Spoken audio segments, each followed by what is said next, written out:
예, 오늘 하이델베르그 문답 해설 135회째 51주일 첫 번째 시간을 나누도록 하겠습니다. 성경부터 보겠습니다. 성경은 시편 103편 1절로 5절 말씀 함께 읽도록 하겠습니다. 시편 103편 1절에서 5절까지입니다. 내 영혼아 여호와를 송축하라. 내 속에 있는 것들아 다 그 성호를 송축하라. 내 영혼아 여호와를 송축하며 그 모든 택을 잊지 말지어다. 저가 내 모든 죄악을 사하시며 내 모든 병을 고치시며 내 생명을 파멸해서 구속하시고 인자와 긍휼로 관을 씌우시며 좋은 것으로 내 소원을 만족해 하사 내 청춘으로 독수리같이 새롭게 하시는도다. 아멘. 예, 오늘 하이델베르그 문답 337페이지 제51주일 126문입니다. 문답하도록 하겠습니다. 126문. 다섯째 간구는 무엇입니까? 우리가 우리에게 죄 준 자를 사하여 준 것 같이 우리 죄를 사하여 주옵소서로 이러한 간구입니다. 주의 은혜의 증거가 우리 안에 있어서 우리가 이웃을 용서하기로 굳게 결심하는 것처럼 그리스도의 보혈을 보시사 우리의 모든 죄가와 아직도 우리 안에 있는 부패를 불쌍한 죄인인 우리에게 돌리지 마옵소서. 자, 이번 주부터 예수님께서 이렇게 기도하라고 가르쳐 주신 주기도문 내 다섯 번째 간구에 대해서 살펴보도록 하겠습니다. 방금 우리가 문답한 것처럼 이 주기도문의 다섯 번째 간구의 내용은 뭐지요? 우리가 우리에게 죄 진 자를 사하여 준 것 같이 우리의 죄를 사하여 주옵시고 라는 내용입니다. 자, 우리가 이 간구에 대해서 아주 깊은 내용을 우리에게 가르쳐주고 있는 내용인데요. 깊이 들어가기 전에 한 가지 먼저 정리하고 넘어가야 할 일이 있습니다. 그것은 이 다섯 번째 간구와 앞서 우리가 배웠던 네 번째 간구와의 관련성인데요. 이 앞뒤로 소개되고 있는 이 두 간구는 매우 깊이 연관되어 있습니다. 자, 우선 이 두 간구는 드러난 표현상의 특징에서 서로 깊이 연관되어 있다는 것에 대해서 우리에게 알려주고 있는데, 자, 두 가지 특징을 말씀을 드리면, 첫째는 두 기도에는 우리라는 말이 나오지요. 물론 우리라고 하는 말은 이 두 간구에만 아니고 마지막으로 살펴보게 될 주기도문의 여섯 번째 간구에서도 우리라고 하는 1인칭 복수 대명사가 사용되고 있습니다. 그래서 주기도문의 후반부에 나오는 네 번째, 다섯 번째, 여섯 번째 간구를 가리켜서 이렇게도 말합니다. 우리의 청원 혹은 우리에 관한 간구라고 그렇게도 부르기도 합니다. 자, 이 세 가지 간구는 우리 모두가 이 땅에서 하나님의 백성으로 살아가는 실제의 그리스도인의 삶에 있어서 반드시 구해야 할 필요가 있는 요소를 담고 있습니다. 우리가 이 땅에서 하나님의 거룩한 백성으로 살아가게 될 때에 우리와 관련해서 우리가 구해야 될 필요성이 있는 간구가 첫 번째는 먹고 사는 것에 관한 것이고, 두 번째는 죄를 용서받는 것에 관한 것이고, 세 번째는 하나님의 보호하심을 입는 것에 관한 것입니다. 예수님께서는 이 내용을 주기도문을 통해서 첫째, 우리에게 일용할 양식을 주옵시고, 둘째, 우리의 죄를 사하여 주옵시고, 셋째, 우리를 죄에 들게 하지 마옵시고 다만 악에서 구하옵소서라고 하는 간구로서 설명해 주셨습니다. 자, 이 세 가지는 우리가 이 땅에서 하나님의 백성으로 살아가는 데 있어서 꼭 간구해야 할 우리의 필요에 관한 기도인 것이지요. 자, 우리의 간구란 우리가 앞서 살펴보았던 하나님의 이름과 하나님의 뜻과 하나님의 나라가 실현되기를 위해서 애쓰는 하나님의 백성이라면 누구라도 예외 없이 구해야 하는 기도라고 하는 점을 기억해야 합니다. 그런 점에서 이 세 가지 간구는 우리를 위하여 드리는 기도이면서 결국에는 하나님을 위한 기도가 되는 것이지요.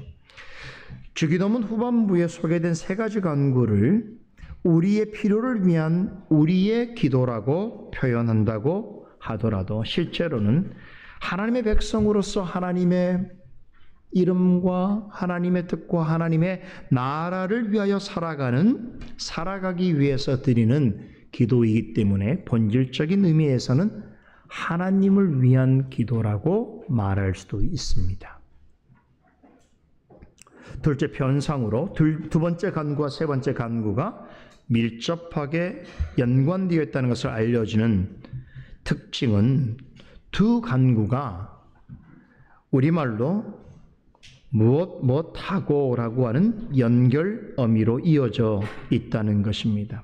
여기서 이 무엇하고라고 하는 이 연결 어미는 전체 내용에 있어서는 대단히 사소하고 작게 보입니다만 오늘날 우리에게 일용할 양식을 주옵소서라고 하는 네 번째 간구와 이제 우리가 살펴보게 될 우리가 우리에게 죄진 자를 사하여 준 것 같이 우리의 죄를 사하여 주옵소서라고 하는 다섯 번째 간구가 아주 깊이 관련되어 있다고 하는 것을 말해주고 있는 아주 중요한 증거입니다.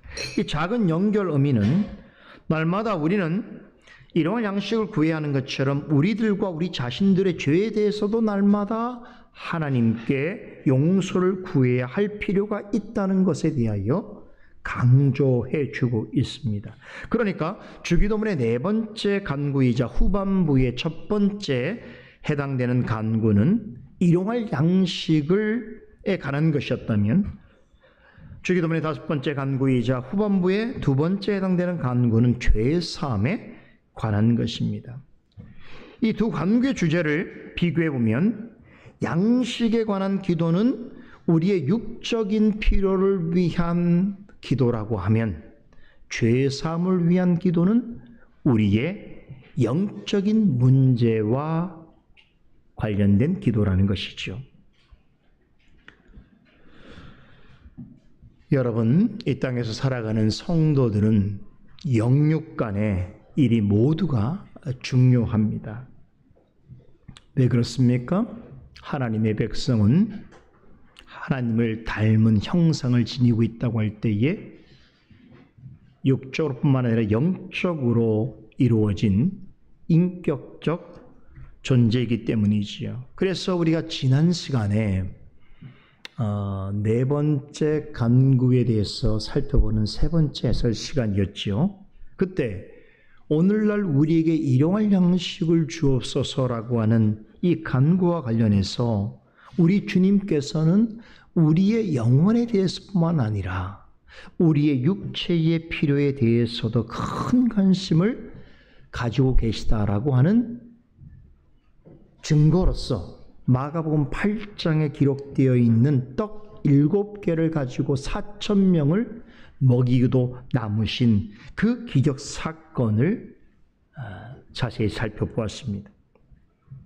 기억나시죠? 이 네 번째 간구는 사람의 육체가 생존하기 위해서는 반드시 일용할 양식이 필요하다는 것에 대하여서 가르쳐 주셨습니다. 그리고 이어지는 다섯 번째 간구 내용은 사람에게 있어서는 일용할 양식뿐만 아니라 영적인 죄사함도 날마다 필요하다는 것을 가르쳐 주고 계십니다. 이렇게 주기도문의 네 번째와 다섯 번째 간구는 우리에게 필요한 육과 영의 필요와 문제에 대해서 언급하고 있습니다. 이 두 가지 간구는 우리는 육적인 일에 있어서뿐만 아니라 영적으로도 전적으로 주님께 의존적인 존재라고 하는 것에 대하여서 강조하고 있는 것이지요.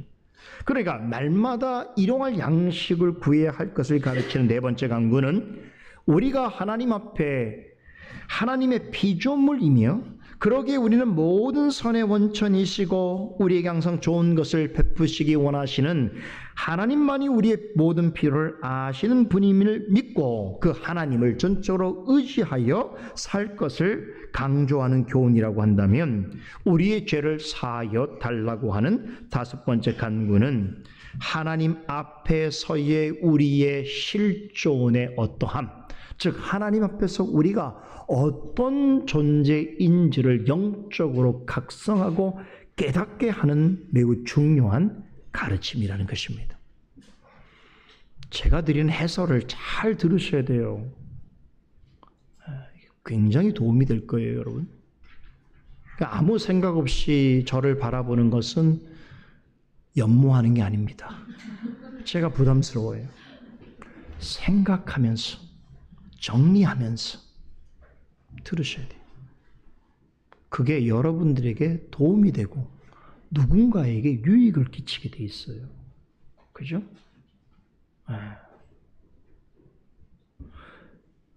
논리적으로 잘 따라오셔야 됩니다. 한 번 듣다가 그냥 생각을 하지 않으시면 다음 내용이 이어지질 않아요. 그죠? 잘 들으셔야 됩니다. 누구에게 하는 말인지 스스로 아실 거예요.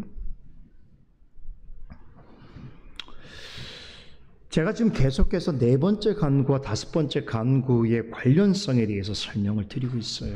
그러니까 예수님께서 우리에게 가르치신 기도라고 하는 게 그냥 의미 없게 되뇌어진 기도가 아니라 그 자체로 매우 신적인 논리성을 가지고 있다는 거예요. 그게 우리의 신앙에 있어서 주님께서 바라보시는 차원이기 때문에 우리가 신중하게 듣고 이해해야 가야 되는 거예요. 그죠?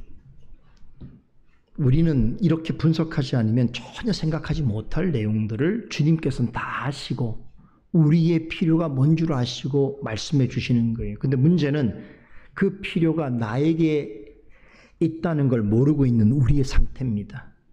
그래서 은혜를 못 느끼는 거예요. 지금 당장에게 필요하다 그러면 간구를 하게 되는데 내가 전혀 필요성을 느끼지 못하는 상태에서 많은 은혜를 받기 때문에 그 은혜는 나에게 별로 유익이 없다고 생각하는 거예요. 근데 그 필요를 느끼려면 어떻게 하냐면 나의 곤고함을 돌아보셔야 돼요. 말씀을 듣고 배울 때마다 내가 얼마나 많은 걸 알고 있느냐를 증명하려고 하지 말고 이것도 몰랐네? 처음 듣는 말씀이네? 내가 그동안 교회를 어떻게 다닌 거야? 창세기 1장 2장 말씀을 그렇게 많이 듣고 알았는데도 모르는 말씀이 이렇게 많단 말이야? 라는 마음으로 들으셔야 돼요. 마치 다 알고 있는 것처럼 그렇게 듣지 마세요. 잘 듣고 정리해야 된단 말이에요. 그죠? 제가 지난번에 민수기 8장 3절 말씀을 통해서 오늘날 우리에게 이러한 양식을 주옵소서라고 하는 이 간구는 하나님의 형상으로 지음받은 성도라고 한다면 사람은 육체를 위해서 떡으로만 살 것이 아니고 여호와 하나님의 입에서 나오는 말씀으로 살아가는 영적인 존재라고 하는 것에 대해서 말씀을 드렸습니다. 그렇지요? 하나님께서는 우리를 만드실 때에 육적인 필요에 대해서도 느낄 뿐만 아니라 영적인 필요에 대해서도 강렬한 필요성을 갖게 되어지는 존재로 만드셨던 것이지요. 사람에게 있어서 먹고 마시는 일이 대단히 중요한 것인데 왜 그렇습니까? 사람의 육체는 생존하기 위해서는 양식을 섭취하지 않으면 안 되는 필요성을 갖게 되기 때문입니다. 그래서 네 번째 간구를 통해서 하나님 아버지께 우리의 육신의 필요에 관한 것들을 날마다 간청하라고 주님께서 가르쳐 주신 것입니다. 그런데 주님께서 말씀하신 일용할 양식이라고 할 때 이것은 먹는 음식만을 말하는 것이 아니다라고 말씀드렸습니다. 우리 육신에 필요한 모든 것을 의미합니다. 결국 하나님께 우리 육신에 필요한 모든 것을 구해야 한다는 것은 우리에게 필요한 모든 것을 하나님께서는 아시고 우리의 육신에 필요한 모든 그것으로 우리 육신을 유지시켜 주시고 보살펴 주시는 선하신 분이시라는 사실을 믿고 고백하는 일이 되어지는 것이죠. 그러니까 하나님께 일용할 양식을 구한다는 것 자체는 그 기도를 들으시는 하나님에 대한 전적인 신앙 고백을 하고 있는 거예요. 그래서 기도가 중요한 거예요. 그렇죠? 기도 자체가 신앙 고백이 되는 거예요. 그 하나님을 그렇게 이해하지 않고는 그런 기도를 한다는 건 기만이고 잘못된 것이잖아요. 그렇죠? 그래서 기도하지 않으면 겸손해질 수가 없고 하나님 앞에 거만하고 무지하게 되는 거예요.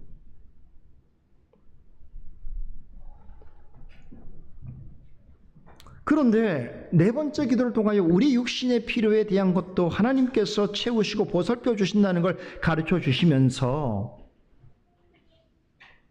그뿐만 아니라 우리는 영혼을 가진 자들이기 때문에 우리의 영혼에 관련해서도 하나님 앞에 주님은 간구하라고 가르치시는데 그 영혼의 필요성이 뭐냐면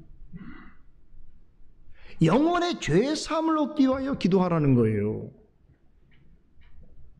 자, 이것이 다섯 번째 간구의 핵심인데요. 이 다섯 번째 기도는 우리는 이러한 양식으로만 살아가는 육적인 존재뿐만 아니라 날마다 죄에 대하여서도 하나님께 용서를 구하지 않으면 안 되는 영적인 존재라는 것을 강조하고 있습니다. 우리가 날마다 육신에 필요한 것들에 대하여 아무리 풍성하게 공급을 받는다고 하더라도 그리하여 육적인 필요를 채운다 하더라도 하나님의 용서하시는 은혜를 날마다 입지 못한다면 이 땅에서 하나님의 백성답게 살아갈 수 없음에 대하여 깨우쳐 주시는 것입니다. 주님께서는 우리가 우리 육신을 위하여 날마다 양식을 구해야 하는 것처럼 우리의 영혼이 날마다 죄 사함을 얻기 위하여 기도해야 한다라고 가르치시는 겁니다. 여러분, 우리 육신을 위해서 필요한 일용할 양식을 구하는 것과 마찬가지로 날마다 짓는 죄에 대하여 하나님께 용서를 구하는 것도 대단히 중요하다는 거예요. 만약에 그렇게 하지 않으면 어떻게 되는가? 겉은 사람처럼 보일지라도 그 속은 사람과 같이 않게 됩니다. 성경적인 표현대로 빌리면 모습은 사람이라도 영적으로는 짐승과 다를 바 없는 삶을 살게 되는 것이지요. 짐승이라고 해서 사물을 인지하지 못하는 건 아니에요. 사리를 분별하지 못하는 건 아닙니다. 짐승도 다 압니다. 우리 집에 있는 그 짐승 루크라고 하는 강아지, 그러니까 참 볼 때마다 신기해요. 어떻게 강아지인데 저런 행동을 하지? 할 때가 있습니다. 우리 집안 식구들이 다 있잖아요. 그런데 유독히 나에 대해서 하는 행동과 우리 자녀들에게 하는 행동이 달라요. 똑같은 조건을 제가 제시해도 다르게 반응합니다. 희한해요. 그렇죠? 또 우리 집에 제 방에 강아지가 들어와요. 들어오는데 우리 집사람을 대하는 태도와 저를 대하는 태도가 달라요. 우리 집사람은 사랑으로 꼬리를 흔들어요. 근데 저한테 와서는 죄를 고백하듯이 배를 깔고 눕습니다. 그 같은 강아지가 왜 이렇게 하는지 제 스스로가 늘 고민을 해요. 내가 얘한테 뭐 위협적으로 한 것도 아니고, 그러니까 우리 자녀들이 그래요. 아빠 목소리가 너무 커서 그래요. 가끔 조용히도 얘기하는데 똑같은 현상이에요. 그래서 제 마음대로 하는데 너도 그러니까 나도 그런다고 생각하고 하는데, 여러분, 짐승도 사물을 판단하고 사리를 분별합니다. 왜냐하면 혼이라는 게 있어서 그래요. 그런데 뭐가 없습니까? 하나님의 형상을 닮은 영혼은 동물에게는 없어요. 사람에게 영혼이 있기 때문에 하나님을 의식할 수 있는 것이고 하나님께로 나아갈 수 있는 것이, 영혼이 있기 때문에 하나님과 영적으로 교통을 할 수 있는 것이고 하나님의 말씀에 따라서 살아가고 하나님을 찬송하고 예배드릴 수 있는 것입니다. 강아지가 예배한다는 말 들어보셨습니까? 고양이가 하나님을 찬양한다는 얘기 들어봤습니까? 그런 일은 있을 수가 없습니다. 왜냐하면 그들에게는 하나님의 형상을 닮은 영혼이 없기 때문에 그렇다.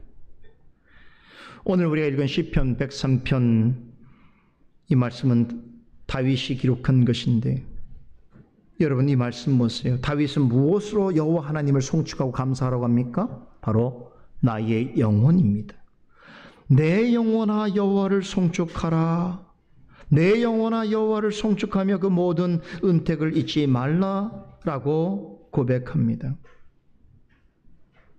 하나님께서 바라시는 방식대로 그분의 존재와 이름과 능력을 송축하고 감사할 수 있는 것은 뭘로 하는 것입니까? 사람을 지으실 때에 사람의 코에 생기를 불어넣으셔서 그로 하여금 영혼이 있는 살아있는 영혼을 갖게 하는 존재로 만드셨기 때문인 것이지요. 그뿐이 아닙니다. 사람이 하나님께서 베푸시는 좋은 것들을 은택으로 받아 누리고 그것이 하나님의 은혜임을 알고 고백할 수 있는 것도 사람에게 영혼이 있기 때문인 것입니다. 동식물도 하나님이 베푸시는 여러 가지 종류의 은총을 받아 누립니다. 하지만 그것들은 그것이 하나님의 은혜라는 것을 사람처럼 인식하지 못합니다. 그래서 우리가 하나님께 하듯이 하나님께 감사와 찬송과 경배를 드리지 않습니다. 왜냐하면 그들에게는 우리와 같은 영혼이 그들에게는 없기 때문입니다. 모든 동식물도 하나님께 지음을 받았습니다. 하지만 이것들이 절대로 못하는 것이 있다는 것을 오늘 시편 103편은 말씀하고 있습니다. 다윗은 오직 영혼을 가진 사람만이 하나님을 송축하고 감사드리며 하나님께로 오는 모든 것들을 하나님의 은택으로 기억하는 것은 오직 영혼을 가진 사람만이 할 수 있는 일이라고 말합니다. 뿐만 아니라 모든 죄악을 용서해 주시고 우리의 생명을 파멸해서 건져 주시고 우리의 영혼에 만족을 주시는 이는 오직 하나님이시라는 것을 인정하고 고백할 수 있는 것 또한 오직 영혼을 가진 사람만이 할 수 있는 일이라고 말합니다. 바로 이것이 다른 피조물과 사람이 다른 중요한 차이점입니다. 동식물 역시 창조주 하나님으로부터 필요한 것들을 공급받습니다. 그것들도 하나님의 일반 은총의 세계 속에 살아갑니다. 하지만 그것들은 하나님께 죄를 사해달라고 구하지 않습니다. 자신을 파멸해서 건져달라고 영혼의 만족을 달라고 간구하지 않습니다. 이것은 오직 영혼을 가진 사람만이 할 수 있는 일입니다. 그러나 문제는 모든 사람이 다윗과 같이 고백하는 것이 아니라는 것입니다. 하나님이 주시는 좋은 것들을 누리고 있음에도 불구하고 사람의 육체와 영혼에 필요한 것들을 공급해 주시는 하나님께 감사하지도 않고 영광 돌릴 생각도 하지 않고 더 나아가서 자신의 죄인됨에 대하여 인정하지 않을 뿐만 아니라 자신의 모든 죄를 용서해 주시고 자신의 생명을 파멸해서 건져주시고 자신의 영혼에 기쁨과 만족을 주시는 하나님을 기억지 아니하고 자기 생각대로 자기 멋대로 살아가는 이들이 많다는 것이에요. 그래서 시편 49편 20절에서 이런 사람을 가리켜서 이렇게 표현합니다. 존귀에 처하나 깨닫지 못하는 사람은 멸망하는 짐승과 같도다. 성경은 하나님께서 사람을 다른 피조물과 다르게 다른 특별한 존재로 지으신 목적과 그 존귀함을 깨닫지 못하고 마치 자신이 주인인 것처럼 자신의 뜻대로 자기 마음대로 살아가는 인생을 가리켜서 스스로 멸망의 길로 나아가는 짐승과 같다라고 설명합니다. 여러분 이럴 때 우리가 보통 하는 말이 있죠. 사람이라고 사람이냐? 사람다워야 사람이지. 이럴 때 사용하는 말이에요. 여러분 세상에서도 사람이 인간으로서 지녀야 될 최소한의 기본 윤리, 도덕규범, 예의, 염치 이런 것들을 전혀 모르고 그리고 막 살아가는 사람들을 가리켜서 뭐라고 말합니까?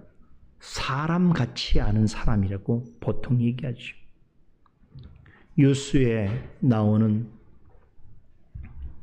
그런 극악한 죄를 짓는 사람들을 볼 때 사람들은 혀를 차면서 사람 같지 않은 사람, 짐승 같은 사람이라고 말합니다.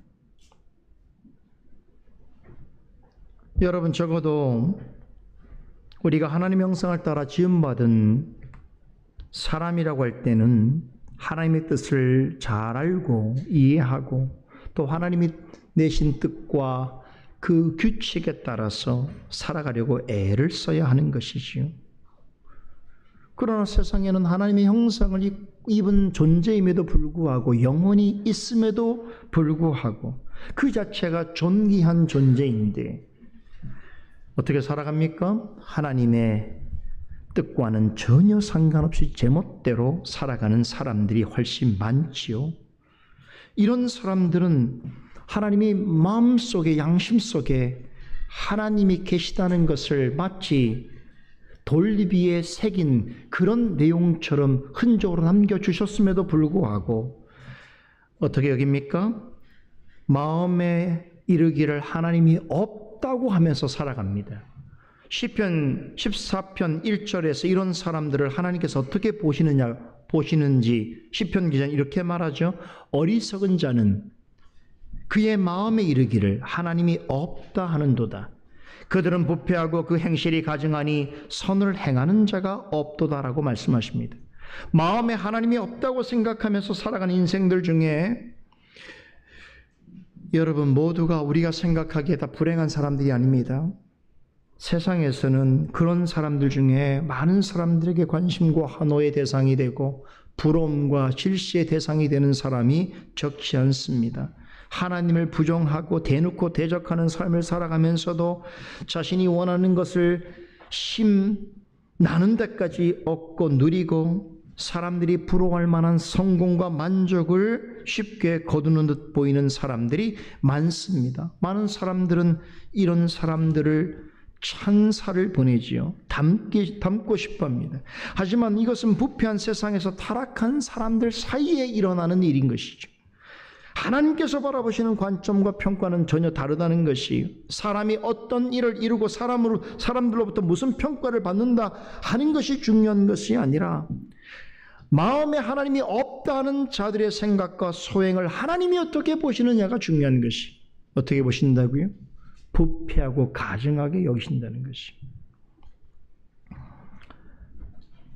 마태복음 5장 45절에 예수님께서 이렇게 말씀하셨습니다. 하나님이 그 해를 악인과 선인에게 비추시며 비를 의로운 자와 불의한 자에게 내려주신다라고 하셨어요. 그러니까 하나님께서는 악하고 불의한 자에게나 선하고 의로운 자에게나 동일하게 해와 비를 골고루 비춰주시고 내려주신다라고 하는 것입니다. 결국 이 말은 세상에 사는 모든 사람들이 하나님의 은총 덕분에 살아가고 있다라고 하는 증거인 것이죠.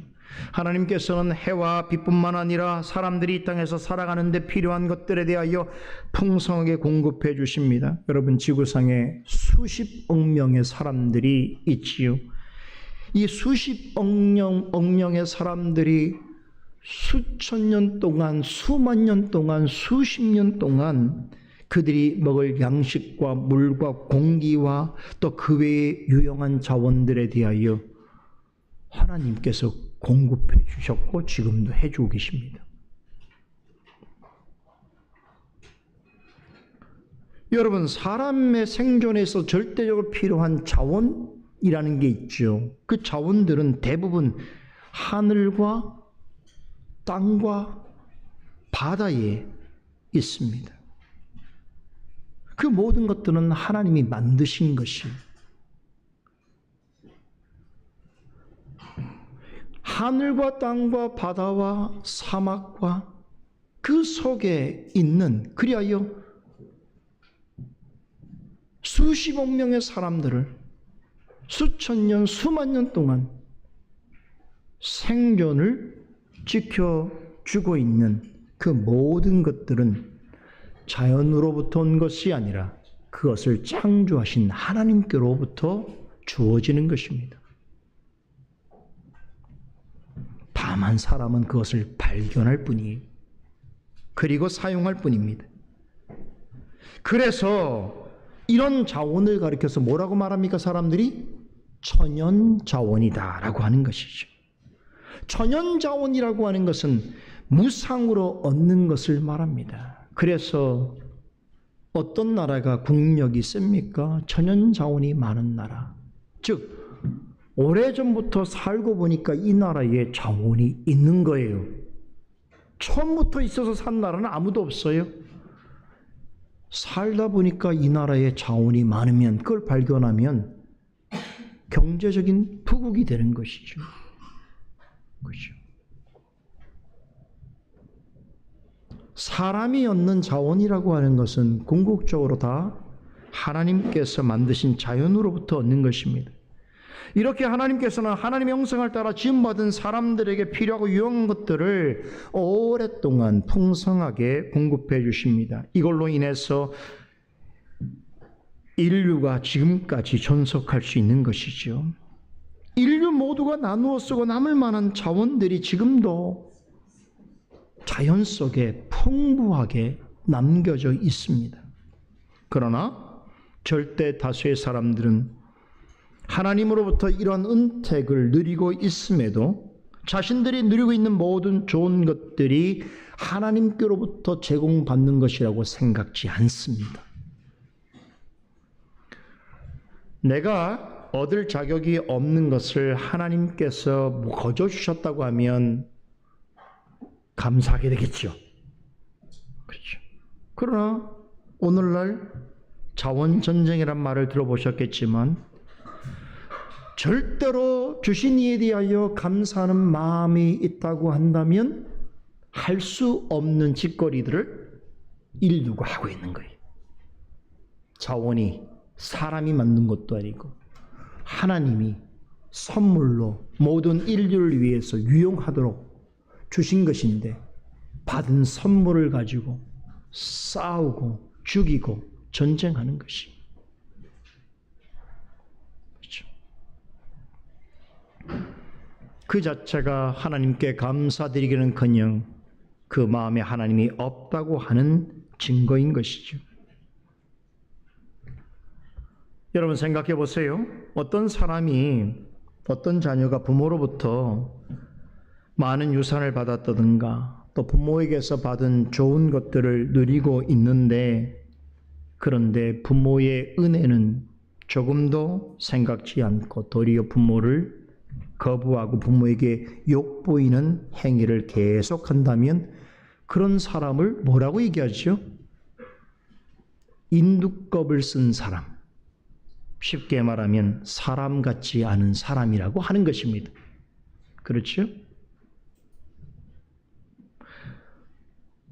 그런데 생각해 보세요. 사람은 예의 없이 하나님의 형상을 따라 지음받았잖아요. 그리고 하나님으로부터 하나님의 형상으로 지음받았던 이유 때문에 무상으로 너무나 많은 것을 받아 누리고 있습니다.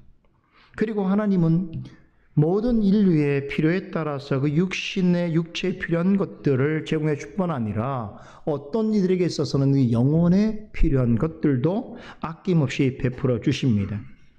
하나님께서는 사람의 육체와 영혼을 위해서 주시는 좋은 것들을 사람들이 이토록 풍성하게 누리고 살아가고 있음에도 하나님을 하나님으로서 존중하지 아니하고 하나님께 감사하지도 않고 도리어 하나님을 거역하고 자신의 생각과 제멋대로 하나님 뜻을 거역하면서 살아간다면, 자, 하나님의 관점에서 볼 때는 그런 사람은 어떤 사람 같을까요?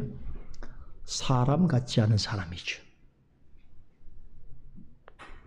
시편 기자가 그런 사람을 뭐라고 말했습니까? 원래는 존귀에 처해하나 깨닫지 못하는 자는 멸망하는 짐승 같다라고 했습니다. 바로 이 뜻인 거예요. 여러분, 그냥 지나다니는 사람을 향해서 짐승이라고 말하는 것은 결례이고 할 수 없는 말이지만, 적어도 사람을 당신의 형상대로 창조하시고 무상으로 좋은 선물들을 주심으로 생존케 하시는 모든 은혜의 근거가 되시는, 모든 좋은 선한 것들의 원인이 되시는 하나님의 은택으로 살아가는 자가 하나님께 대하여 이런 배은망덕한 태도를 보인다면 하나님 편에서는 어떤 사람입니까? 사람 같지 않은 사람이요, 깨닫지 못하는 멸망하는 짐승 같은 존재인 것입니다. 누구 편에서요? 하나님의 관점에서 그렇다는 거예요. 여기서 짐승 같은 존재라는 뜻이 뭔지 아십니까? 하나님이 주신 영혼을 소중히 여기지 아니하고 영혼으로서 하나님을 감사하거나 하나님을 기뻐하지 아니하고 사는 바로 그런 짐승이죠. 그렇죠?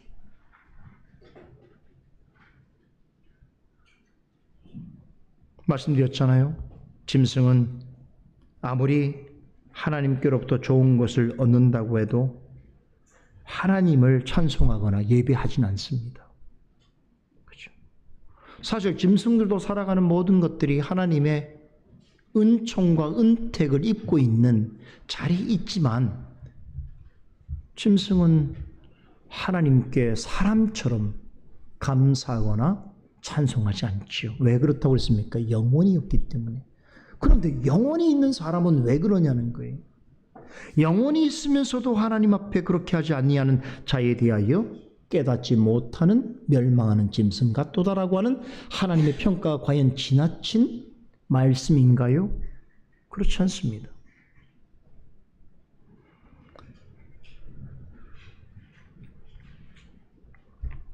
영혼이 없는 짐승을 사람처럼 하나님을 송축하지 못하고 영광 돌리지 못해도 하지만 적어도 짐승은요 본능적으로 하나님을 대적하려고 하진 않습니다. 동물은 본능적으로 생각하고 행동하는 것 같지만 창조주 하나님의 뜻에 대해서 어떤 면에서는 절대적으로 복종합니다. 그래서 자연 질서가 유지되는 거예요. 그죠? 짐승은 사람같이 행동하지 않습니다. 하나님의 뜻이면 그 뜻에 본능적으로 순응하게 되어 있습니다. 하나님이 정하신 질서의 체계에 순응합니다. 그런데 어찌된 일인지 피조물 가운데 유일하게 하나님의 형상을 따라 지음받은 영혼이 있는 존재인 사람은 어떻게 한다고요? 하나님을 향해서 그 마음에 하나님이 없다고 하는 것이, 그러면서 하나님 앞에서 부패하고 가증한 일들을 행하기를 주저하지 않는다는 거예요. 아담 이후로 사람의 육체를 따라서 태어난 모든 사람은 그래서 하나님 보시기에 어땠다는 것입니까? 부패하고 가증한 본성을 지니게 되었습니다. 사도 바울이 로마 3장에서 전한 대로 아담의 부패하고 가증한 본성을 따라 태어나는 사람 가운데 스스로 의인이라고 할 만한 사람은 아무도 없고, 스스로 깨달음을 얻어서 구원에 이를 자도 없고, 스스로 하나님을 찾을 만한 자도 없으며 모든 생각과 행위가 다 죄악으로 치우쳐 있어서 결코 하나님을 온전히 만족하게 하지 못하고 기쁘시게 할 만한 어떠한 선을 행할 수 없다라고 로마서 3장 10절로 12절에 증거했습니다. 예수님께서 가르쳐 주시는 주기도문의 5번째 간구는 하나님의 뜻 안에서 이 사실을 깨달아 알게 하시기 위해서 가르쳐 주신 기도입니다. 앞서 말씀드린 것처럼 주기도문의 4번째 간구인 우리에게 일용할 양식을 주옵소서라고 하는 기도는 철저하게 우리는 하나님을 의존해야 되는 피조물이라는 것을 기억하게 하는 기도라고 한다면, 지금 살펴보고 있는 우리 죄를 사하여 주옵시고라고 하는 5번째 간구는 우리 모두는 하나님 앞에서 본성적으로 죄인인 것을 기억나게 해주시는 기도인 것입니다. 앞으로 5번째 간구와 관련해서 좀 더 자세하게 살펴볼 기회가 있겠습니다만, 잠깐 제가 맛보기로 한 가지 말씀을 드리면, 우리가 우리에게 죄진 자를 사하여 준 것 같이 우리의 죄를 사하여 주옵소서라고 할 때 여기에 2차례나 언급되어 있는 죄라고 하는 말은 우리말로는 죄라고 번역하고 있습니다만 헬러 원문 성경과 대부분의 영어 성경에는 여기서 말하고 있는 2번에 언급되어 있는 죄라고 하는 말은 우리가 남에게 갚아야 하는 빚이라는 단어로 사용되고 있어요. 혹시 영어 성경 좀 찾아보세요. 거기 debt이라고 써 있어요. 빚이라고 써 있어요. 죄라고 써 있지 않고. 무슨 말입니까? 사람이 하나님으로부터 좋은 것을 풍성히 받아 누린다고 할 때에 그것을 주시는 하나님께 감사하지 않고 그분에게 찬송과 영광을 돌리지 않으려고 할 때에 그것은 복이 아니라 스스로 무거운 빚을 쌓는 일이 된다는 것입니다. 여러분, 빚을 빌리고도 끝까지 갚지 않으면 어떻게 됩니까? 옛날 같으면 노예가 되기도 했고, 오늘 같으면 신용불량자가 되기도 하고, 때로는 파산자나 범죄자가 되기도 합니다. 하나님께서 사람에게 주시는, 아낌없이 주시는 선물을 받아 누리는 것은 매우 좋은 일이지요. 하지만 어떤 사람에게 있어서는 일은 좋은 일만 되는 것이 아닙니다. 하나님이 주시는 은혜를 받아 누리면서도 주시는 분을 인정하지 아니하고 감사와 찬송을 드리기는커녕 하나님의 뜻을 무시하고 하나님을 대적하는 삶을 고집하여 살아가게 할 때는 마치 이것은 돈을 많이 빌리고도 갚지 않는 일이 되는 것입니다. 돈을 많이 빌리고 갚지 않으면 어떻게 됩니까? 그 책임이 더 큰 것이고 그것을 못 갚을 경우에는 처벌의 강도와 죄의 무게는 더 쌓이게 되는 것입니다. 그처럼 어떤 사람에게는 하나님으로부터 받은 좋은 것들이 장차 그 사람이 받게 될 심판의 무게를 더하게 되는 것이요, 형벌의 짐을 더 늘리게 되는 원인이 되는 것입니다. 지금 받고 있는 하나님으로부터 받는 좋은 은택과 은혜가 그 사람에게 있어서는 복이 아니라 저주로 드러날 일이 있을 것이라는 것이죠. 이게 5번째 간구를 통하여 가르쳐 주신 내용이에요. 이 때문에 예수님께서는 우리로 하여금 날마다 하나님께 우리에게 이러한 양식을 구하는 것처럼 하나님 앞에서 우리가 죄인된 자라고 하는 것을 깨닫고 날마다 우리의 죄를 사하여 주시라고, 하나님의 은혜를 구하라고 가르치고 계십니다. 우리가 날마다 하나님이 주시는 좋은 것들과 필요한 것들을 아무리 풍성히 받아 누린다고 하더라도 하나님 앞에서 우리 자신의 죄인됨을 깨닫지 못하고 우리의 죄를 용서해 주시는 하나님의 은혜를 간구하지 아니한다면 지금 우리가 받아 누리는 것들은 결코 좋은 것이 될 수 없다, 복이 될 수 없다는 것입니다. 그것은 마치 하나님 앞에서 언젠가 받게 될 형벌처럼 무거운 빚만 더 늘어나는 것입니다. 하나님이 주시는 선물들을 복으로서 받아 누리려면 우리 자신의 죄인됨을 깨닫고 날마다 우리를 용서해 주시는 하나님의 은혜를 구해야 하는 것입니다. 날마다 우리에게 필요한 양식을 구하듯이 날마다 짓는 우리의 죄에 대하여서도 하나님께 사죄의 은혜를 구해야 하는 것입니다. 본성적으로 하나님 앞에 악하고 불의한 자라고 하더라도 하나님에게 이러한 양식을 구한다고 할 때에